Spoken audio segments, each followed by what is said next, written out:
Bonjour à tous, on se retrouve donc pour faire la vidéo d'après-match de Lille PSG qui vient de se terminer sur le score de 1 partout. Donc on va dire que dommage, je pense que Paris avait fait le plus dur en ouvrant le score avec Nuno Mendes sur un coup franc magistral et puis s'est fait reprendre à la 85e minute par Mbappé d'un tir croisé qui passe sous les jambes de Beraldo pour tromper Lucas Chevalier. Donc voilà, donc on va en parler un petit peu, faire un petit peu le tour du match et puis on va analyser un petit peu les meilleurs joueurs et puis ceux qui nous ont un petit peu déçus.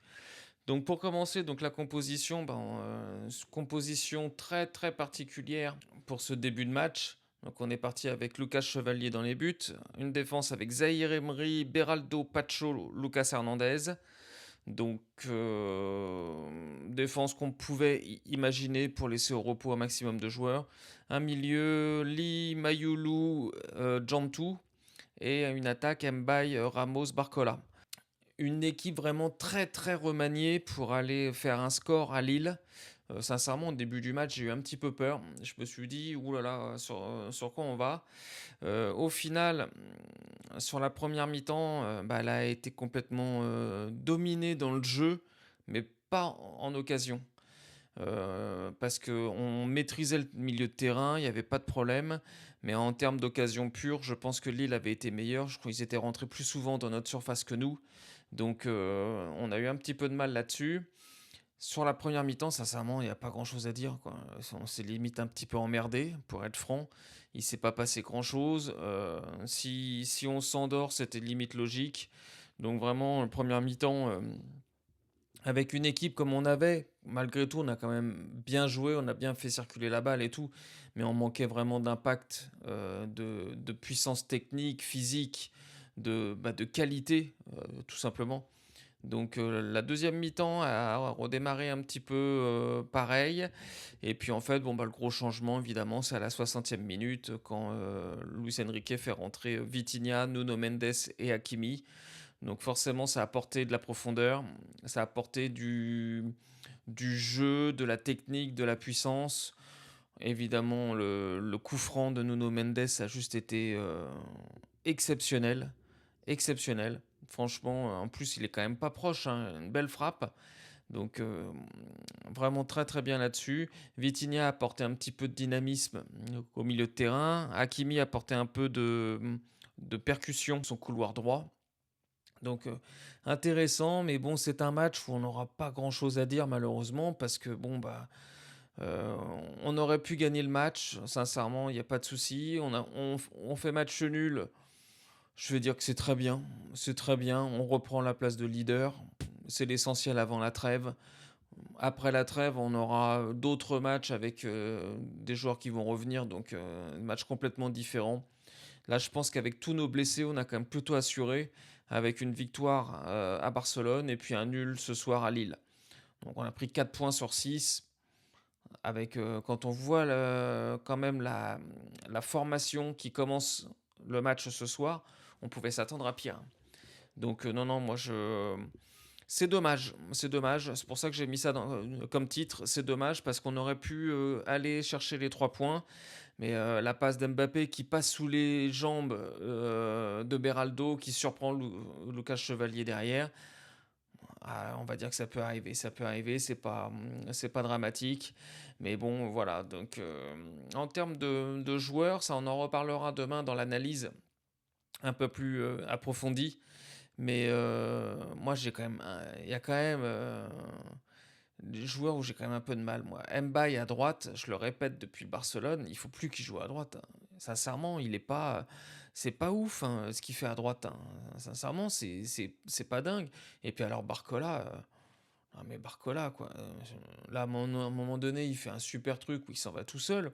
À la fin il nous fait un vieux tir, on a l'impression que c'est un tir du désespoir. Non mais franchement c'est pas possible ça. C'est pas possible d'être... Alors qu'il y avait deux mecs à lui qui ont quand même continué l'action pour aller l'aider. Et finalement, non, je trouve qu'il a une nonchalance devant le but. c'est terrible et ça, il va vraiment falloir qu'il le gomme parce qu'il va avoir du mal à progresser là-dessus. Barcola, ce soir, à la base, ça doit être notre leader, hein, d'attaque, hein. Parce que quand on a Barcola, Ramos, Mbaye, bon, Ramos c'est plus remplaçant, Mbaye c'est un petit jeune, donc Barcola à la base il doit être notre leader. Et franchement c'est pas possible. Pas possible d'avoir un leader comme ça. On a quand même démarré le match avec un seul joueur de notre équipe type de la saison dernière, avec Pacho, hein. Tout le reste c'est des remplaçants ou des moins de 17 ans. Donc il est quand même grand temps que tout le monde revienne un petit peu. J'espère que la trêve va réparer un peu les bobos de tout le monde. Parce que j'espère vraiment qu'on aura un retour un petit peu de tous les joueurs après la trêve. On reprend quand même le 17 octobre. Donc c'est quand même dans 12 jours. Je pense qu'on va quand même récupérer au moins les trois quarts. Même s'ils seront évidemment un peu à court physiquement, mais au moins les trois quarts. Moi, si je devais faire un top 3 du match, il y a quand même un joueur moi, qui me plaît de plus en plus. Ça fait deux trois matchs que je le vois et ça me plaît bien. C'est Lee. Lee au milieu de terrain, je le trouve très intéressant au niveau technique, au niveau apport. C'est un milieu offensif, hein, bien sûr, mais il perd très peu de ballons. Il est très percutant dans ses changements de position, de ses changements de direction. Et je pense vraiment que c'est pas mal le milieu de terrain quand même pour lui. Devant, je l'aime pas parce qu'en fait, il fait toujours le même dribble. Vu que c'est un pur gaucher la plupart du temps, il revient toujours sur son pied gauche pour essayer de faire quelque chose. Et là, j'ai trouvé que depuis deux trois matchs au milieu de terrain, c'est quand même pas mal. En deuxième top, je mettrais Warren parce que je pense qu'il faut souligner le bon match qu'il a fait ce soir. Il s'est quand même bien défoncé. Techniquement, il a été plutôt propre. Et non, je pense que ce soir, il a commencé latéral droit, il a fini milieu de terrain. Donc je pense vraiment qu'on peut mettre, ouais, on peut mettre Warren dans le top 3. Et le troisième, ouais, je vais mettre Nuno Mendes parce qu'il a marqué un coup franc de fou. Sincèrement, il a marqué un coup franc de fou. Il est rentré à la 60e, à la 70e, il marque. Comme ça, au moins, c'est clair. En flop, je mettrais Mbaye à droite, parce que franchement, c'est pas bon. C'est pas bon du tout. Je mettrais Ramos. Ramos, tout simplement parce qu'il sert à rien. Je sais pas ce que vous en pensez vous, mais je pense que c'est sa dernière saison à Paris. Je le vois pas rempiler. Je pense que déjà là, ça a été limite. Et je le vois pas rempiler pour une nouvelle saison la saison prochaine. Et puis je mettrai Barcola parce qu'il a un côté je m'en foutiste. C'est juste hallucinant. Et c'est plus possible. C'est plus possible. Donc je sais pas ce que vous en avez pensé vous, mais bon après on peut pas, il n'y a pas trop de choses à dire. Chose qui m'a quand même plu, c'est que même avec une équipe très remaniée, on a toujours les mêmes principes de jeu. On essaye toujours de faire tourner la balle, on essaye toujours d'avoir du rythme, de faire un bon pressing, de faire tout ce qu'il faut. Donc ça c'est vraiment très bien. Mais par contre, on manque clairement de puissance technique, de puissance créative.